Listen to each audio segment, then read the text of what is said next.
Good day. My name is PADILLA and I am the General Manager of Science and Wonder Shop. Welcome to the Passion Series of the Catholic Creative Conference. Today we will be talking about more than meets the eye, marketing the good news. So let's begin.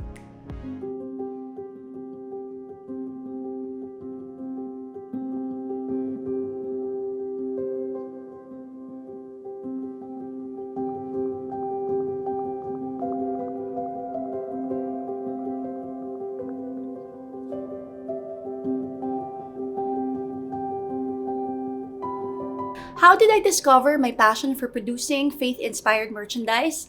Well, mine didn't start as a passion. When I was 19, my second job a few months after graduation was as product development assistant of the merchandising arm of the Catholic community that I was part of. My passion that time was actually to do mission work, but I didn't have the guts to apply. Some of the projects I worked on were the quarterly reflection journal, the community songbook, and assorted novelty items.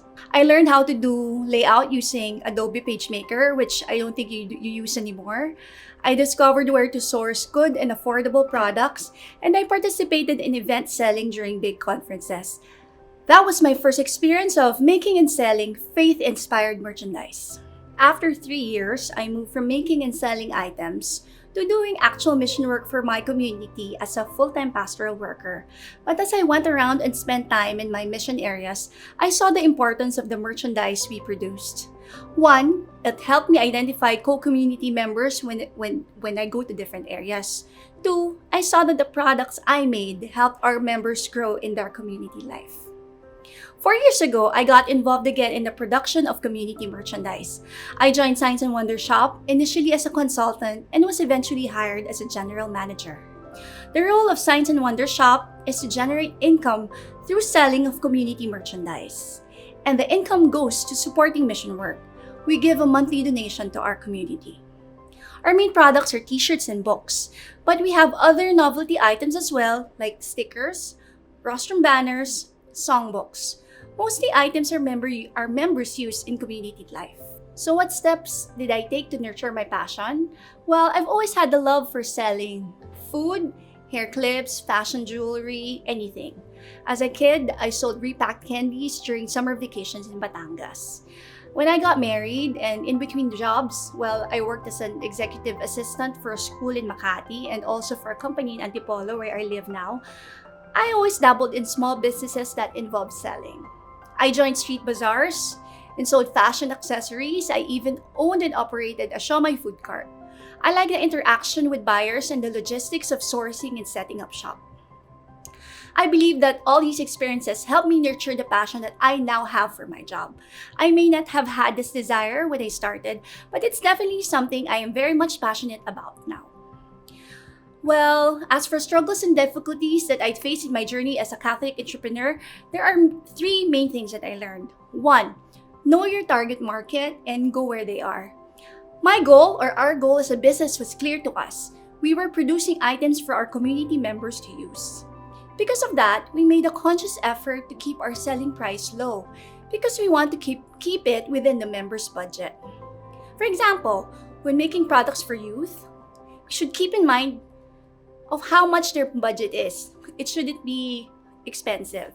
And the fact that they look forward to buying the shirt because they wear it to school and to different community activities for the year. So aside from keeping the price low, it has to be good quality so that they can wear it many times and not just one time. Well, we also keep our inventory low. We are conservative when it comes to producing or to the volume that we produce for our events. We have small stockroom, which is something that we also consider. And from experience, sales of merchandise go down after events. So if there is an increase in demand, because we produced it low at start, we just make again. Number 2, don't be afraid to get your hands dirty. I'm not saying like actual dirty. Like I mentioned earlier, our main products are event shirts. So most of our sales are from actual selling during events. We are a small team composed of only 6 people. During events, we ourselves are the ones doing the selling. There's someone in charge of t-shirt sales, Others in charge of the other merchandise like the selling of books and our necklaces and other stuff, and 2 work as cashiers. For bigger events, we get outside manpower. Well, personally for me, doing different tasks, not just as a boss, has allowed for me to see the different aspects of the work from both the seller and the buyer's point of view. It's no joke to do event selling for 4,000 people with everyone in a hurry to buy your product. But on the other hand, it's also hard to line up for an hour or so just to buy one shirt. So just because we got used doing tasks a certain way doesn't mean I shouldn't try to improve it or improve the experience so it can be good for all. Number 3, tap the right people. The pandemic posed a major problem for us. Big events weren't allowed, so how are we gonna make sales? Like other businesses, we had to change our approach and do all our selling online. We'd been doing it for a number of years through our FB page, but it wasn't really our focus. Since there was no one person directly in charge of that, we were not quick to address online inquiries, so that means lost sales, but we also knew the untapped potential of the online selling. So early this year, we hired someone as virtual marketer to be in charge of online sales, make posters for our social media. Little did we know that a month or so after, we would close our office because of ECQ. But even if many say that it's not a good decision to hire someone during a pandemic, it proved to be a blessing for us. As a response to the lockdown, and in a deliberate effort of our community to reach out to our members, we started holding virtual conferences. So from June to November, we had an opportunity to produce event shirts and do online selling. Thanks also to the increased and improved delivery apps, reaching out to our members was not a problem.